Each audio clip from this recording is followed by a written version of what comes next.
And says we are live. Does? It does. Well, welcome.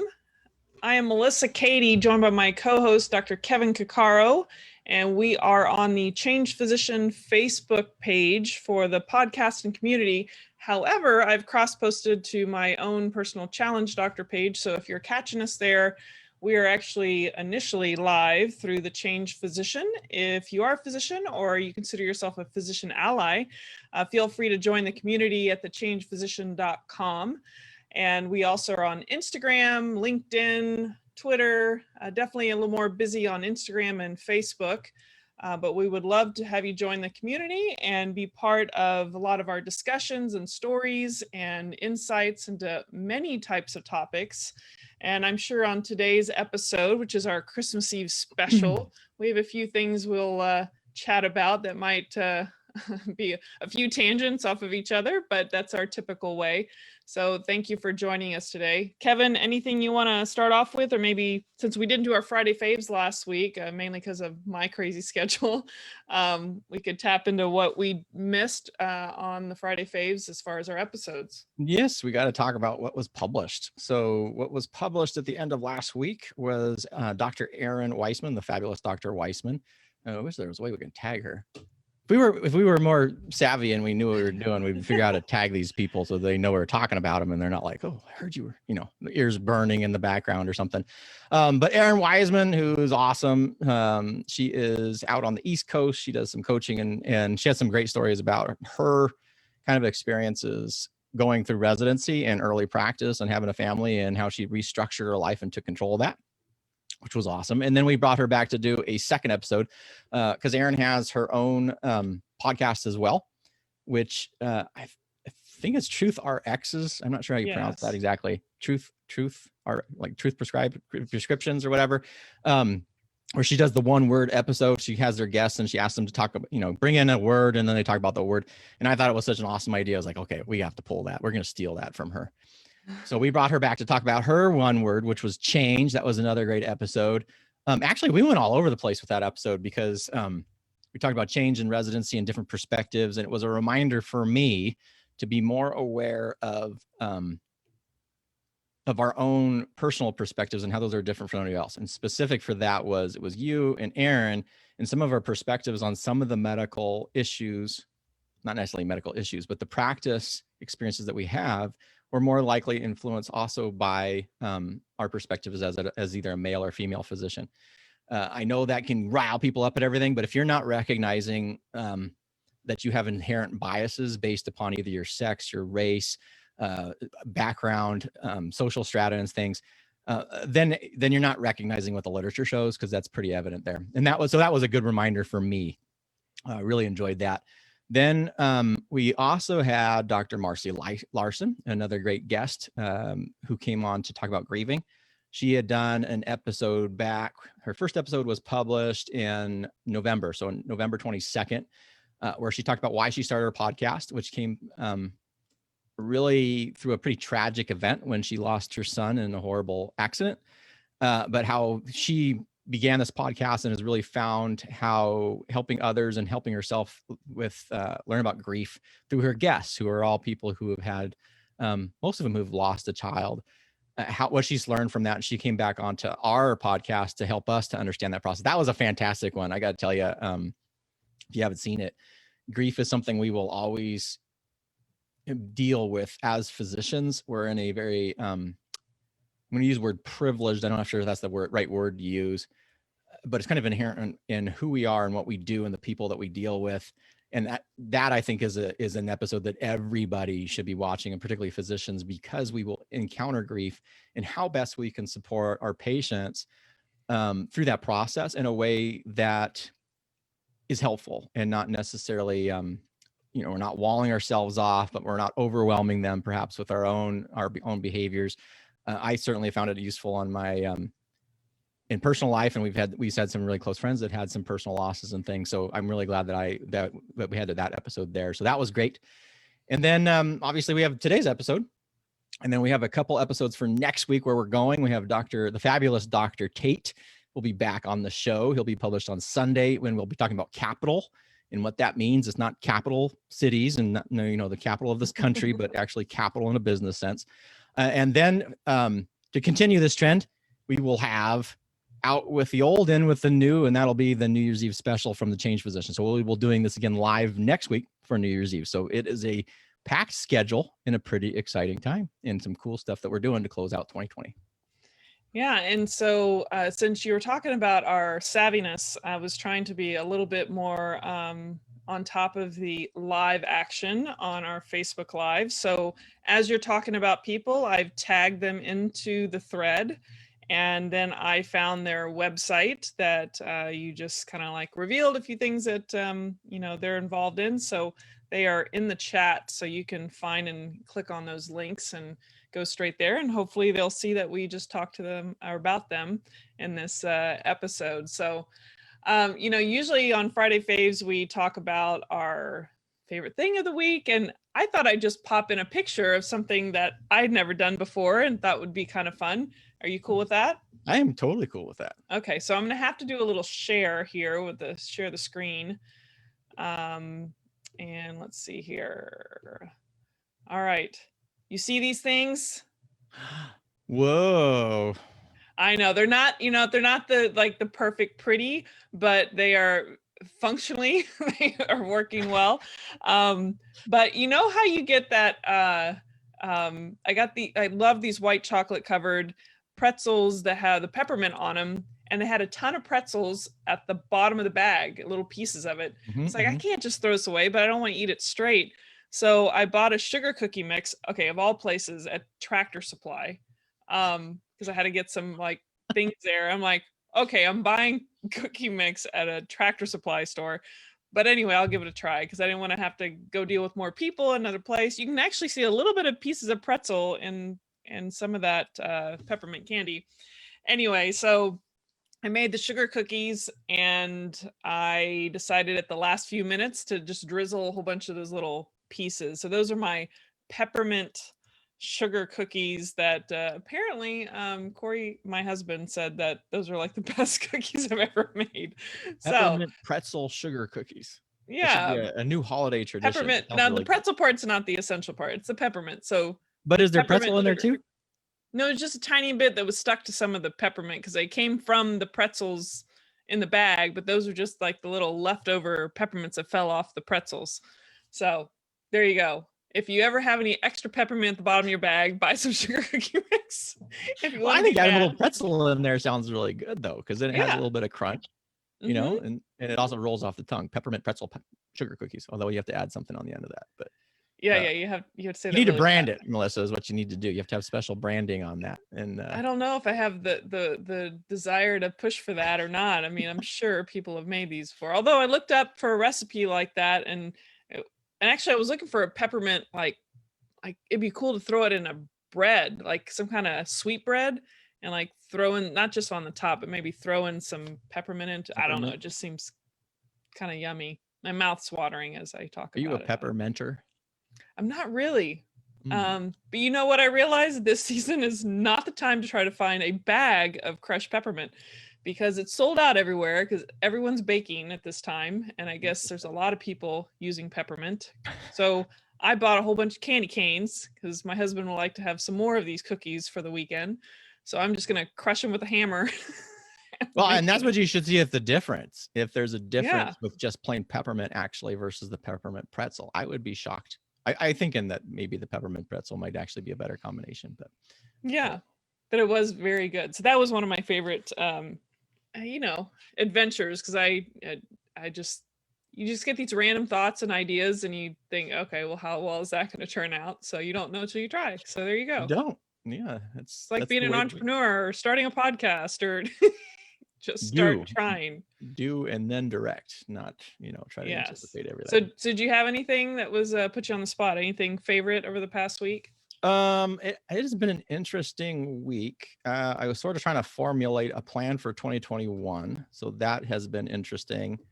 Some sort of goal setting exercises and trying to develop some habits. I've had some problems with consistency and really planning. So what I've been doing is I actually have this little book, and I'm now like planning days, and you can tell it's not like a journal. It's just it's a reminder. Right? What I'm trying to do with that is write stuff down and check into it and really choose the 2 or 3 important things that need to get done every day and do those.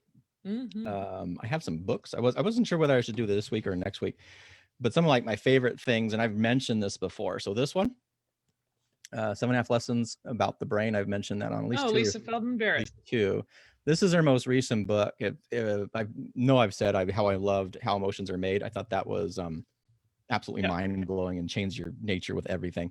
And this book, I will probably become one of my gifted books. So if you are a friend or family member and you're wondering what will I get you in the future, it will probably be this book. And I don't really care if you're not interested, because you should know each of these lessons is super relevant to being a human.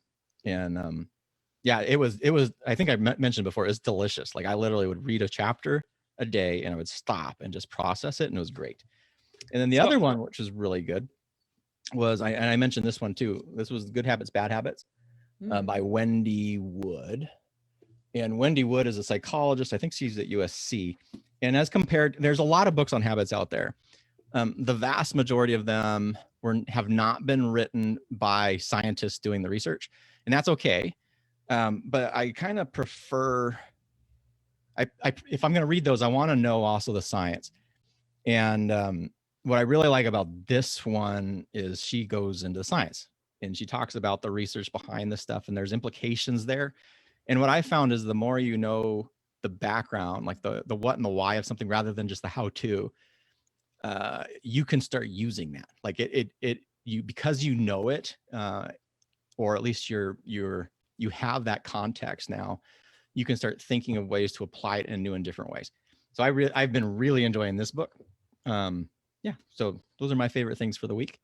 And I guess the last thing would have to be, we need to talk about Christmas Eve, because I'm really curious about this, and I'm going to put you on the spot.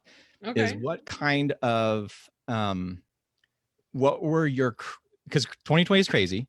So what were your Christmas traditions, or did you have a special tradition? I guess we could lead with, was Christmas even like the key holiday in your family or not? Was there something else? So yes, Christmas and Thanksgiving are very big gatherings, and lots of food, more food than any human being needs. That is definitely a very social thing for my upbringing.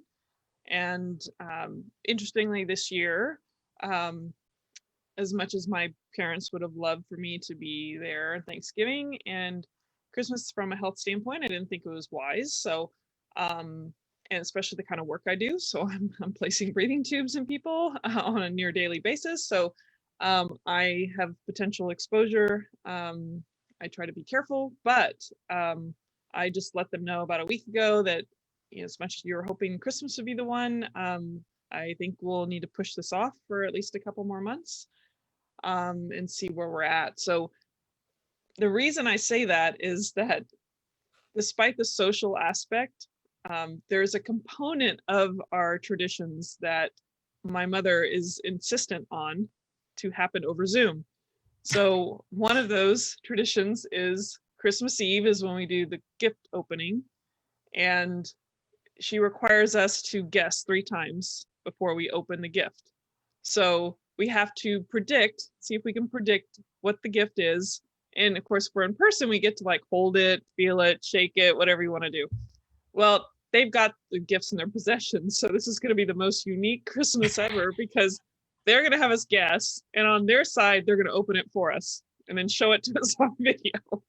That will be interesting. Yes. So can't say that's super exciting for anyone to really know about me, but it is kind of a tradition that has been in our family for a long time. So and you're continuing it, which is the exciting part, right? Yeah, you're adapting it to the Zoom age. Yeah, I would say that the guessing part is kind of like, it's just a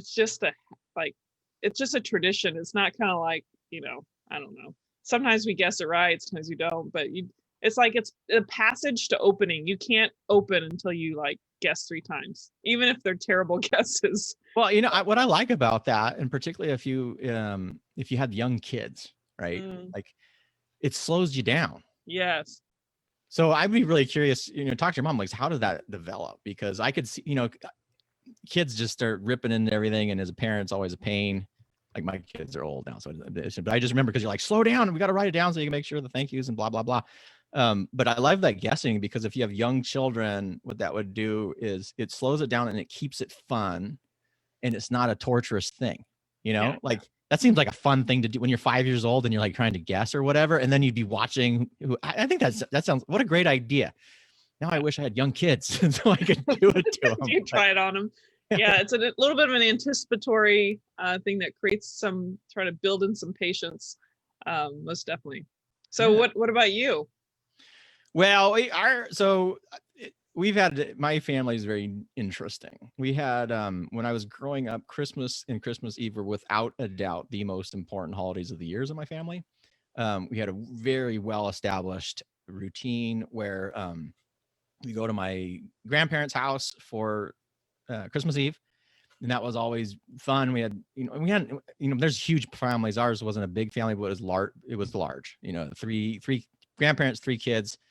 Of those kids, then we had 5 grandkids, and then as the great grands started pulling in, it started getting bigger and bigger. And there was always other family, cousins and stuff that would come in. And it was always a super special time of the year. My grandmother was a fabulous self-taught pianist, who you could hum a tune to, and she could play it like literally like that. Like all she needed is a couple bars, and she would start to play it. And so we sang every Christmas Eve. My favorite part was when we would get done with the Christmas carols and we would go into old songs. Like I'm a 4th generation native Nevadan. I'm quite proud of that, even though I haven't lived there for 20 years. And so we'd sing all these old songs, like the songs that my grandparents would do in the old, like, because they lived in rural Nevada and did all this stuff, and the songs that they would sing with their friends, right? In the old days before social media, you would get together, there would be a piano, my grandma would play, there'd be dancing and things. And I just always loved that. And then on the Christmas day, we'd go to my uncle's house, and we did that every year. In fact, there was a year we had this huge snowstorm, and my mom is like, well, it looks like we're not going to make it to Grandpa and Grandma's. And I'm like dying. I'm like, this is going to work. This is going to work. She's saying we're going to go to Pizza Hut. I'm like, this is going to suck. She's probably, maybe, I don't know. As a parent now, I can see how it would be excited. And I'm about ready to just die and lose it. And all of a sudden there's a knock on the door. It's my grandpa and my uncle had driven in their 4-wheel drive truck to pick us up through this blizzard. Oh my God. And then to take us to my grandparents' house, because they lived in a more rural area in this valley, Washoe Valley in Nevada. So it was always great. Tried to preserve that through medical school. Did a pretty good job. I don't think I missed we didn't miss a Christmas until my son was born. Mm-hmm. And then that first year we were both, we were in the middle of our internship. It was either middle internship or my first year in anesthesia. So we couldn't get the call schedules right. And we had a 9-month-old baby. And so we didn't. So we missed that one. And then it became more periodic. We missed a couple. And then when my grandparents passed in 2006, that really kind of changed everything. So we have now had a family. What's been kind of interesting for us now is the tradition for the non-traditional tradition for us for Christmas is it's completely unpredictable. We went skiing one year. Like we drove up to the slopes and just went skiing. Another year we had my wife's cousin and his family over, and we made pot stickers. And so it's smaller, different, and a little bit more intimacy, but definitely my memories of Christmas past were of large families and singing. And yeah. And if you have a large family that sings, make sure someone can play the piano. That's like we never had anybody after my grandpa's. There was nobody who could play the piano like her, so that really curtailed our singing experience, and I do miss that quite a bit. Yeah, you reminded me. My grandmother, my dad's mother, she passed not too long back, but she was one of those that literally a few bars, she could just play things without. Never had played it before. It just has the sounds and the connection. It's amazing when you talk about the brain from that book you're talking about, like just the different complexities and connections that occur that are not even things you think of in words. It's just this kind of intuition of knowing which key to hit for that sound. It's amazing. It's incredible. It is. Yeah. And the other frustrating thing about that is they don't teach that. Like I'm sure the way that your grandmother taught and the way my grandmother taught, or not taught, but played, So I took piano when I was younger, only did a couple years and I dropped out. And sorry, Mom, I know it was a big disappointment to you. But no one teaches like that chord play and stuff. Yeah. And so even when my kids were taking piano, I even mentioned it to their teacher. I'm like, I wish you would kind of pull this in. I don't know if anybody, it's different, right? And maybe, and I know from like the experts, like the formally classically trained, they poo-poo on chord play and all this stuff. But I think if you're not going to go and become a classical pianist, it would be way more valuable for people who are learning piano to learn chord play, because that's the fun play. Like that is where you can get together with friends and family and do that stuff. No one's going to sit down and, I mean, very few people are going to sit in some grand concert hall and play adagio for blah, blah, blah. And it has to be perfect. But a lot of people would sit down and sing with their friends, I think, if you could actually play that way. And it's so hard to find teachers that do that. Like I still can't find any, but I haven't been looking. Anyway, that's interesting. Yeah. My parents have an upright piano that came from one of the grandparents. And I have a little organ that I can play by ear a little bit. I never really had any piano lessons, but I played clarinet. So I kind of transferred being able to read the music and learned a couple of songs like, what is it? Berlise. And I could play segments of that and smoothly and easily on certain segments, but it's just from like memory and it easily goes that way. But when it comes to reading again, like I haven't read music in a while, so I can tell that the spaces are FACE. Like I remember some of those basics, but they do show on this book for this organ. It's like one of those like portable kind of organs that my dad gave me. And anyway, there's chords. They teach you the chords in the book, but it's not someone teaching me. But I keep imagining myself doing more of that later as I get older. So it's interesting you said that, because I would like to be able to do that. Oh, you can start now. Yeah, but I can't say I'm the best singer. I'm better at dancing or playing an instrument. This instrument, the vocal cords, has not been trained. Like, well, if you learn the organ, then you could, that's what you could pull in the singers for it or whatever. Yeah. I would call it more of a keyboard, one of those portable keyboards, and has a collapsible little thing underneath it, but it just helps you raise it. But anyway, yeah. Did you play an instrument? So I took 2 years of piano and quit and broke my mother's heart, and I took 2 years of trumpet. And oh, really? I did do 2 years of trumpet. Kind of puddled around with some other stuff or whatever. And that's sort of been kind of a regret. Is I like music a lot, and it came kind of easy to me, which was probably one of the problems. I didn't practice hard enough, and I think about that. I always hate to say this, like, because you're like, oh, I would like to go back to it, and then the first question should be, well, why aren't you doing it? Right? That's why I brought that up, because if it's really important to you, you will do it. Right. And so it must not be important to me enough yet that I'm willing to do something about it. But maybe in the future I could see that. That's interesting. Yeah. I try to, I kind of frame those things a little bit differently, and I am lucky because my kids both played, and my daughter quit. It was weird. My daughter was really good at practicing, like super, super good. And then when she decided, she couldn't put the practice time in because their school was getting busier.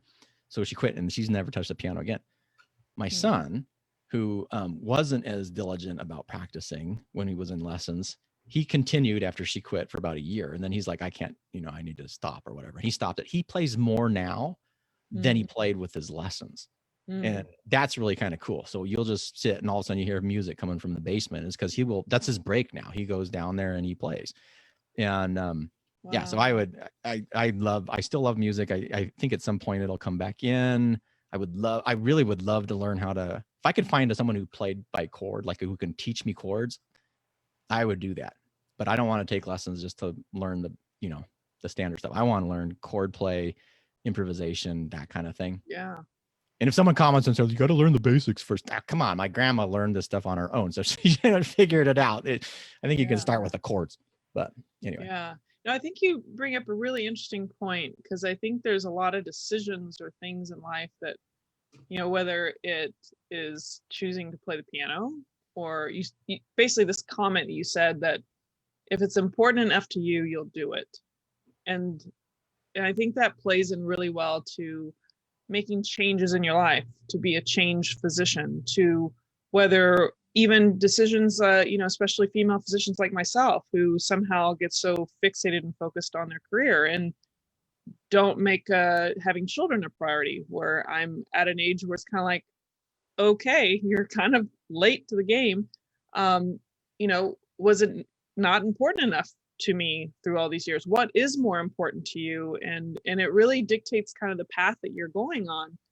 And I think I kind of wonder if that really is a good way to, I think it's a good way to look at it, because if you want to lose weight, it's almost like there's sometimes people that they have to either get angry enough, scared enough, or fed up enough to make a change. And it's at that point where now it is important to you, because it took that to be important enough. Any comments? Well, yeah, there's two on that. Tony Robbins has a saying, which I always kind of liked, when it was dissatisfaction ends in action. And he kind of saw it as, if rather than get frustrated by dissatisfaction, get excited by it, right? Because that's dissatisfaction is fuel for change.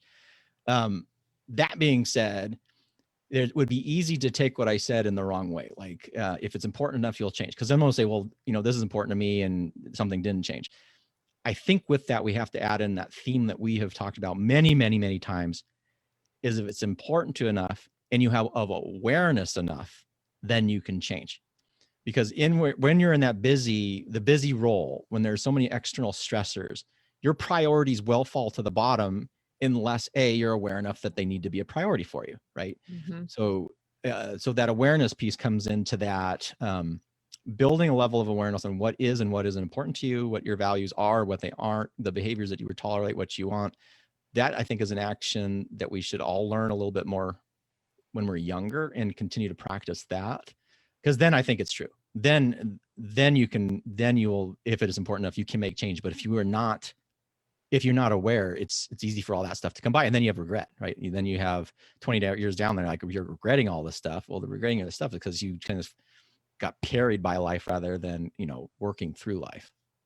So those are all great points. And you're making me think, well, what do you think about the way you're raised, what is focused on as a family, or whatever your upbringing is, and whatever is prioritized or valued in your family, and how that sometimes, if there's not discussion or understanding or awareness within the family of those values, how they get embedded within the core of who you are. You just assume this is how a lot of other people are. And then you live your life or go become a physician, not realizing, have an awareness of where that came from. Any thoughts? Yes. No, I think that's the tricky thing, right? Yeah. Because then how do you develop awareness? That's metacognition. How do you think about thinking? How are you aware of why you make the decisions that you make, rather than just making the decisions you make? How does that occur? I'm not exactly sure. Oftentimes there was a triggering agent as well, but certainly we were influenced by our childhoods, and we were in a lot of ways. As a parent, I think about that quite often. Like, well, what am I teaching my kids through my words, my deeds, my actions, and things like that? I use other examples of parents. In my, there's things that I think I could have learned that I wasn't taught as a kid that I wish I had known now. And I think that will always be something as an adult that you will wish you had learned as a child that you didn't know, right? I just think that's the nature of the beast. But to increase that level of, that just, once you learn the concept of awareness, I think that's the other thing, is to just keep focusing on it. And maybe the first thing is to be curious, right? I guess that's, because this becomes like this pitfall. Like, you keep going back and going back as well. What if you didn't learn curiosity? What if you were learning this driven family? What's going to be the triggering event that's going to trigger this change in perspective? And maybe that's going to come back to that dissatisfaction comment. Maybe up until someone has been dictating, you're going to be a doctor, or this is the career path. And I said I was going to be a doctor at the age of 5, and I'm going to follow this whole thing.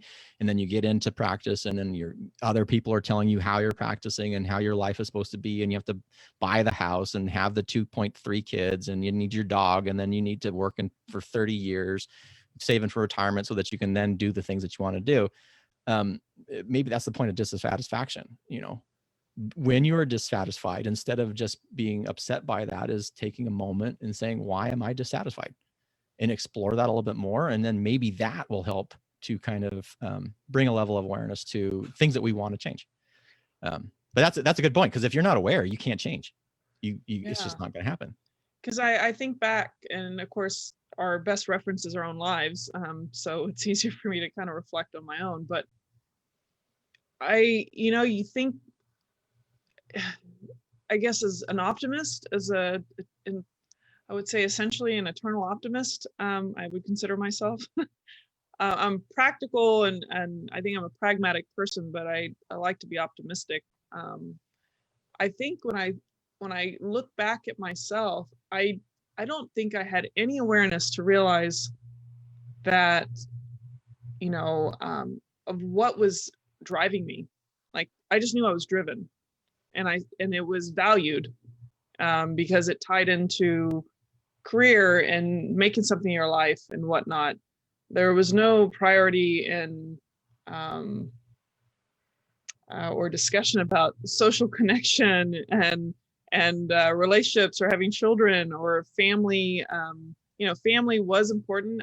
Half of my family is like Hispanic, and it's kind of a traditional value. But I think when I look back, that I don't think even, and I remember a couple moments of people trying to create an awareness within me, but it was very, I didn't want to hear it. Like, I just shut it.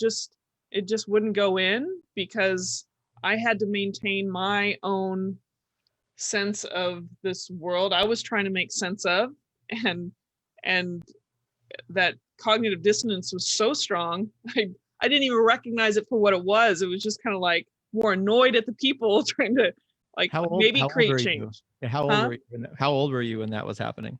20s. Oh, okay, 20s. Okay. I was expecting teenage years or something. Oh no, I'm thinking like early 20s.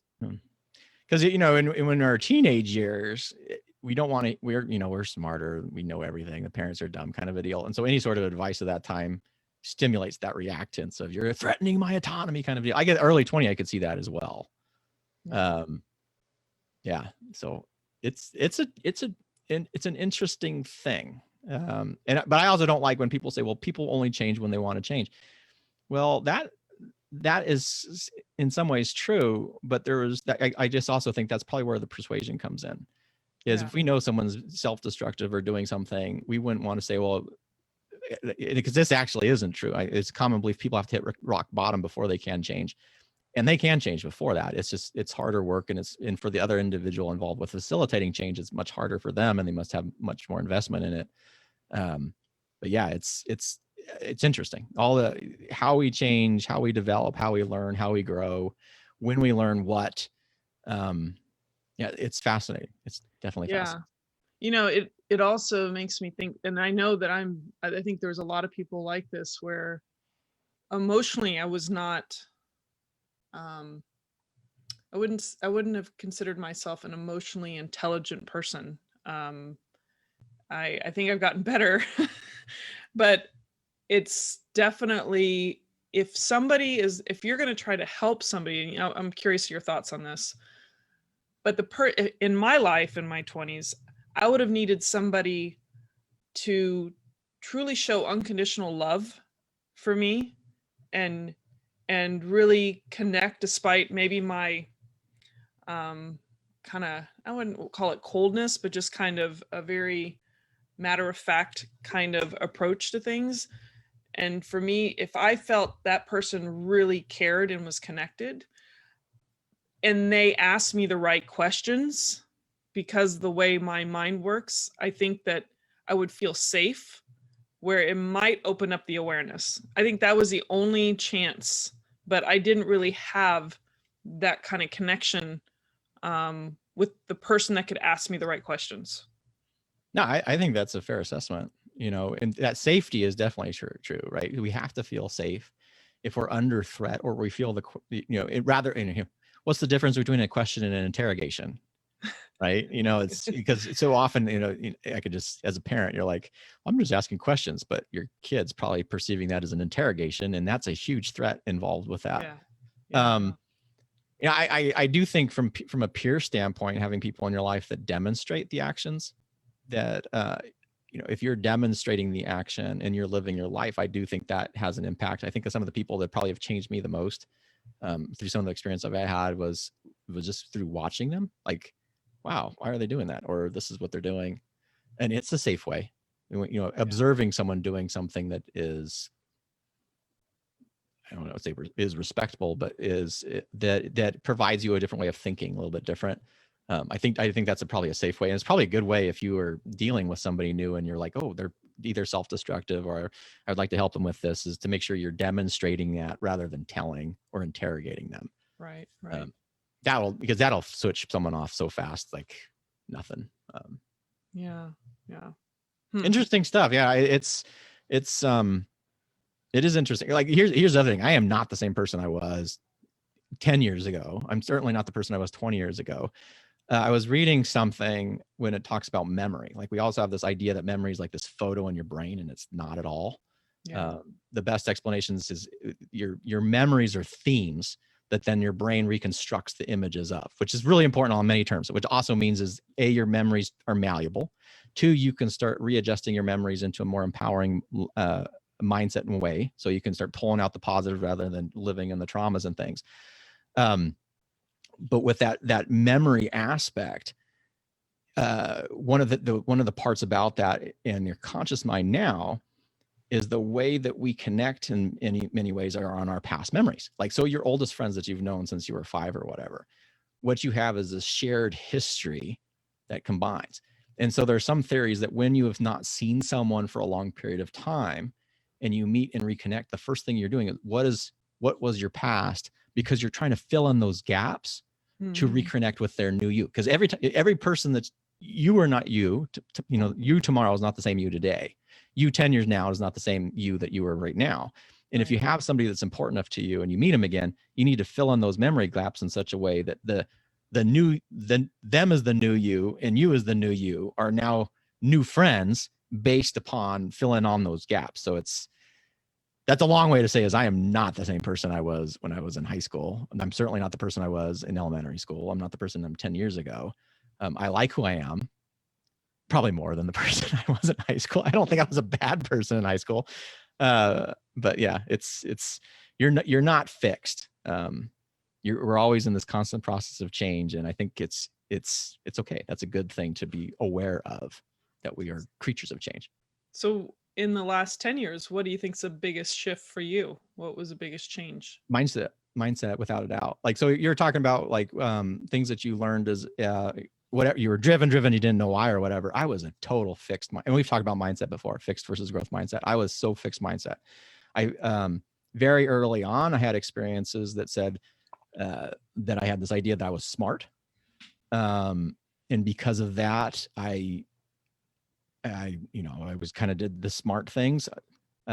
If you know anything about fixed mindset, it also means I didn't challenge myself as much as I could, because if I failed, then I would reflect that really bad personally on myself. I procrastinated a lot because that was an excuse. If you're a procrastinate, you study the night before and you do one on a test, it's like, well, I'm smart. If you study the night before on a test and you do bad, well, I could have done better if I just studied more, blah, blah. It doesn't really mean I'm not smart anymore. So that was a huge thing for me.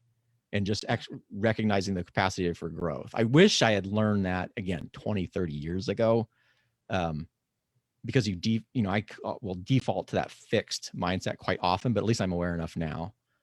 But that certainly has changed pretty much everything. Like pretty much everything for me is just knowing that I can change has provided. I just can't. You can't even put a price on that. It is so so valuable. I should write Carol Dweck a letter and just say, you've changed my life. You're the most amazing person. You should. I love that. Yeah. That's always nice. Yeah. Yeah. Well, we're talking a lot about, it's the Change Physician podcast and community, and that change is, reflected in our own personal lives. And you talked about how you've changed, and we talked about even music. And I know there's something recently that might be music to people's ears, is that the vaccine has come out for COVID in this world and crazy year of change. I know that Pfizer, BioNTech, who merged together to work on this, had released on the forefront, and then Moderna's right after. Any thoughts? What are you thinking about from a vaccine standpoint, where you stand with that? I would totally get it. I'm not in the front of the line in any way, shape, or form. My wife actually got her first dose. Let's say Thursday. She got it 2 days ago, so she got it on the 22nd. Moderna or Pfizer? I'm assuming Pfizer. Pfizer. She got the Pfizer.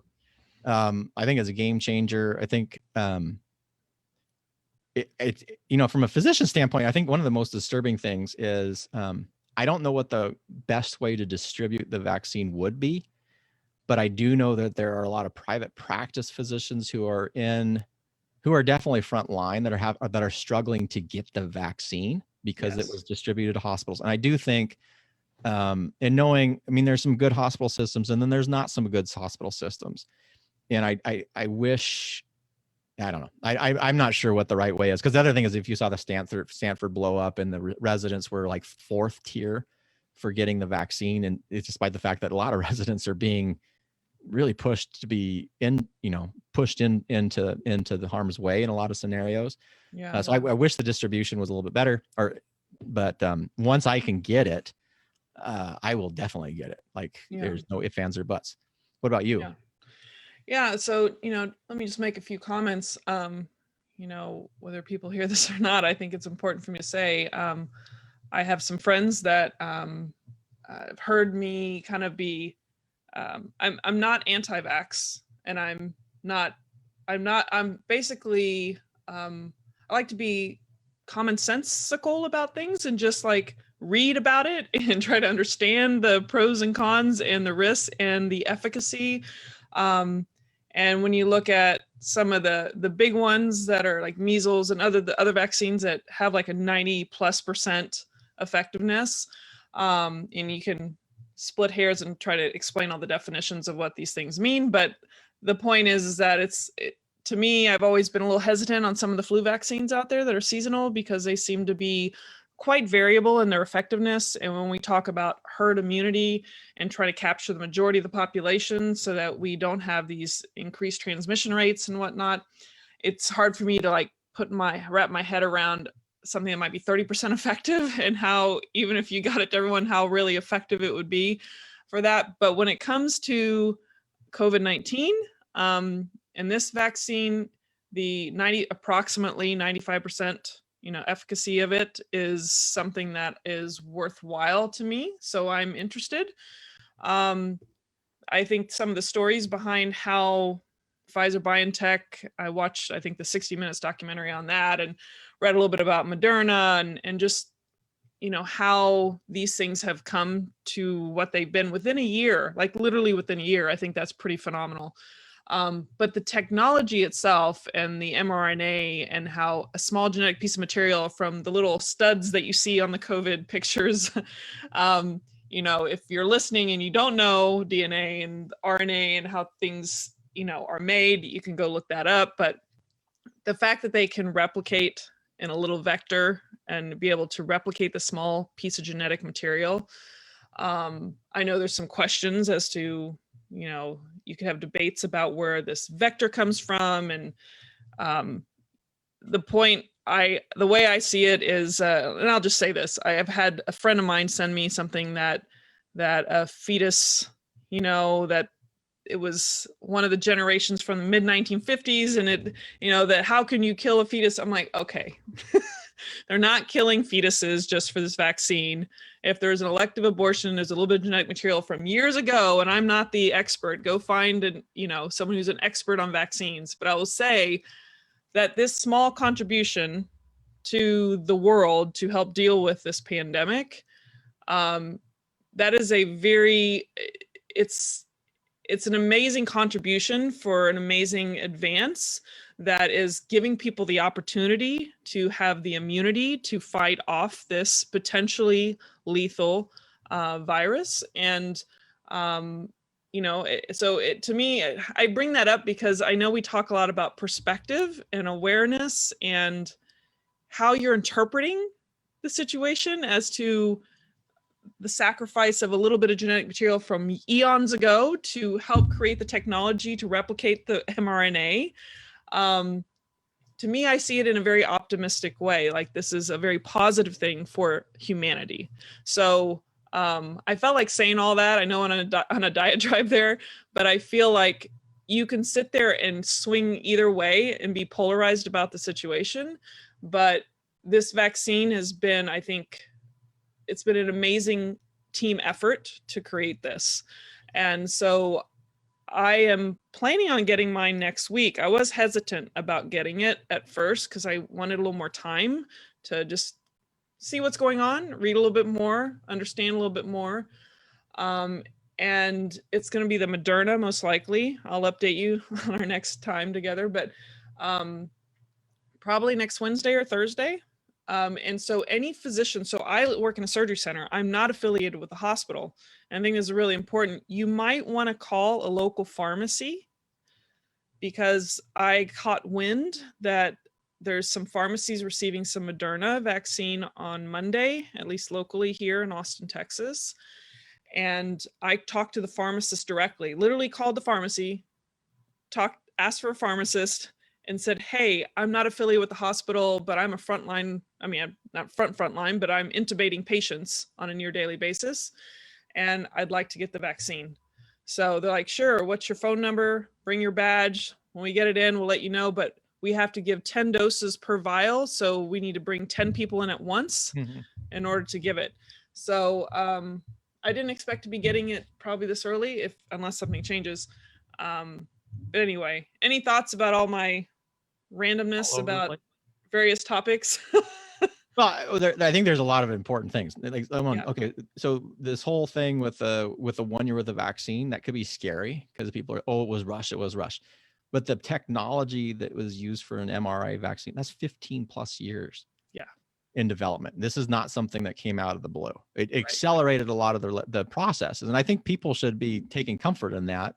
If you're scared of something that has 15 plus years of technology behind it, then you shouldn't be using an iPhone. Yeah. Right. Because an iPhone was just created in 2007. So granted, that technology was based on something else. The other part, I guess, from if people are having questions about vaccinations and they have a history of having a perspective of vaccines, right? Being aware enough to recognize that this is where I am coming from. That bias is going to influence any information that comes in. The question that you need to ask is, well, what do I need to know to feel safe? Not how do I confirm my biases, right? Because if we're going to say, there was aborted tissue that was used 42 years ago, blah, blah, blah, blah, blah, then I can guarantee you shouldn't be doing almost any medical care. Because if we go back in a historical standpoint, much of what we have done and learned is based on things that were pretty bad. I mean, you think about, there was even a movie about it. The woman whose cancer cells were stolen from her, essentially, and they developed all this research from Henrietta, The Life and Times of Henrietta. It was an African American woman. Yes, they took her. And they basically took this stuff without her permission and have developed an entire ecosystem that has provided benefits to millions and millions of people. And her family got nothing out of that. It was without their permission, without anything else. That's wrong and tragedies, so maybe if that's the case, then don't use any of the care methods that are devised there. So, but you just got to be aware of what your biases are. And I do think if you have a very strong bias, the first question you need to ask is, well, what information would help me to change this? Or what information do I need to know? And if you can't think of anything, then there's an issue. Because at that point, you're not going to change. So, there's a lot of Tuskegee, a lot of the stuff we've learned about. It looks like Marcia Cuccaro said Henrietta Lacks. Henrietta Lacks. There you go. The Life and Times of Henrietta Lacks, I think. I knew she would have seen it because she's seen everything.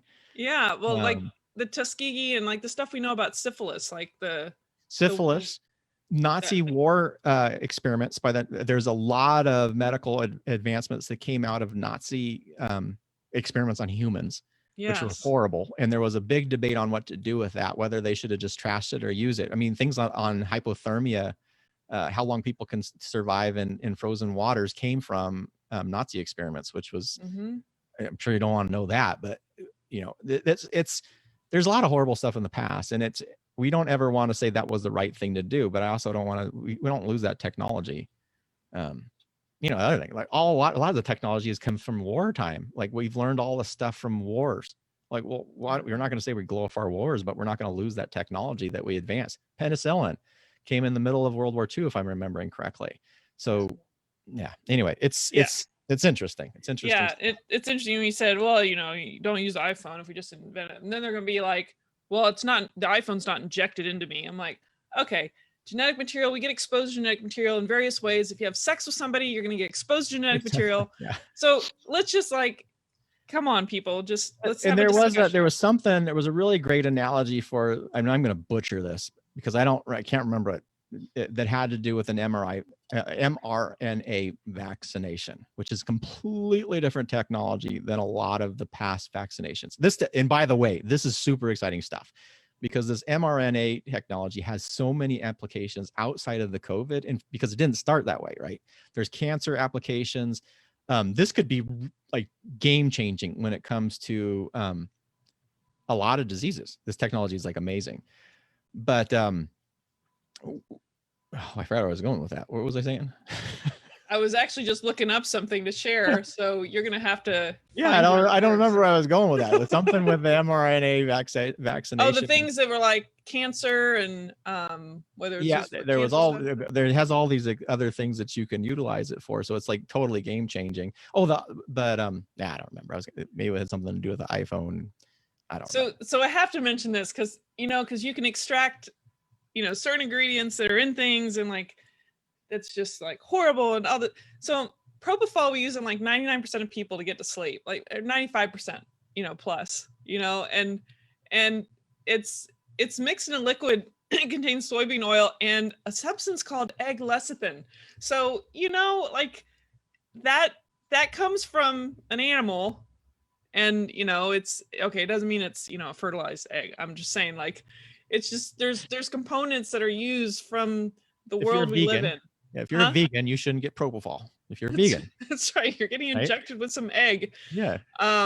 So, but the funny thing is, like, a lot of times people are actually, if they have an allergy, like an egg allergy, a lot of times it's not the lecithin portion of it, so they're fine with it. So don't freak out. It's actually if I was going to have anesthesia for a short procedure, hands down, I'd rather not have sevoflurane or other gas anesthesia. I'd rather have propofol, as long as I have someone who can manage the airway in case I obstruct, which I can do under general anesthesia with propofol. So anyway, we're off on a different topic, but there are so many components that we utilize from the earth to help create a life or things that we do for each other. So here's the other thing about safety, right? So people have concerns about the safety of a vaccine. Well, we don't know what the long-term effects are, or we know what the effects of the COVID infection are.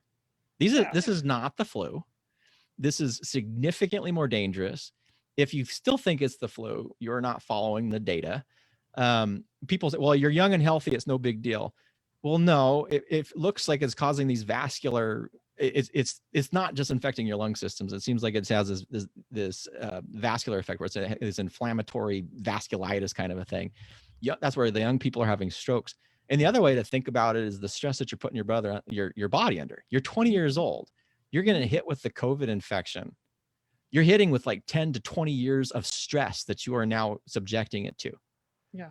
If you think you want to age 10 to 20 years, just normally, like if you're 20 years old, most people say, "Oh, I don't want to do that."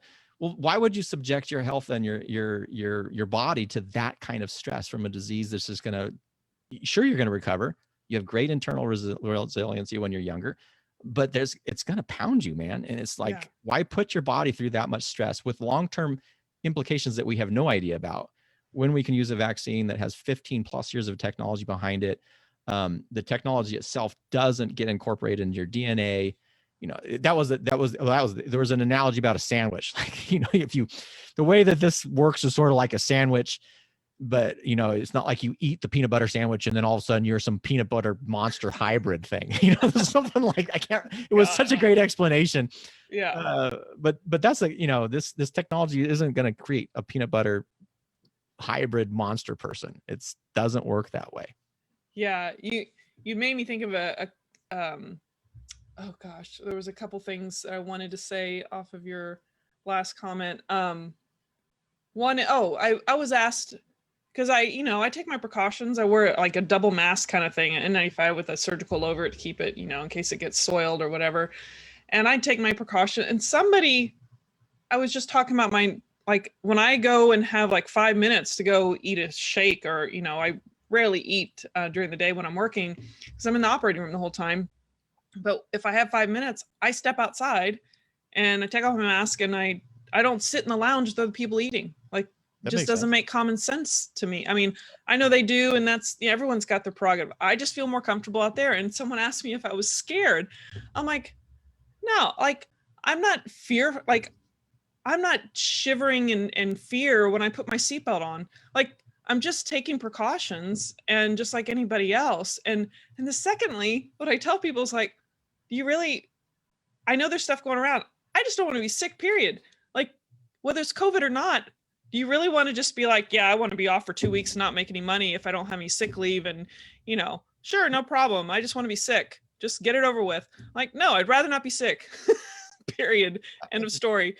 And then I had to mention an update from someone. I worked in Evansville, Indiana, which is at the southernmost tip of Indiana, for probably 8 weeks worth of work this past year. And one of the anesthesiologists, I was like, hey, how's it going up there? He's like, oh, it's like a hot spot. And I was like, yeah, I don't know what it is about. And it's not really just the Midwest, but he's in the area. I was just like, I don't know what it is about the Midwest. Can't believe in anything that's invisible, like a virus. And he's like, yeah, everyone's wearing it over their mouth. Their nose is sticking out. And it's like, what's the point? Like, that drives me insane. It's like, I'm like, how do you not know, unless you have a numb nose, you've had some, flap transfer, you can't feel it. How do you not know it's not over your nose? I know it may not be on purpose. They'll pull it down, because they can't breathe. It's like, or whatever they're saying. It's not occlusive. It's not an occlusive mass. It's not putting negative pressure on you breathing. It just is laying on you.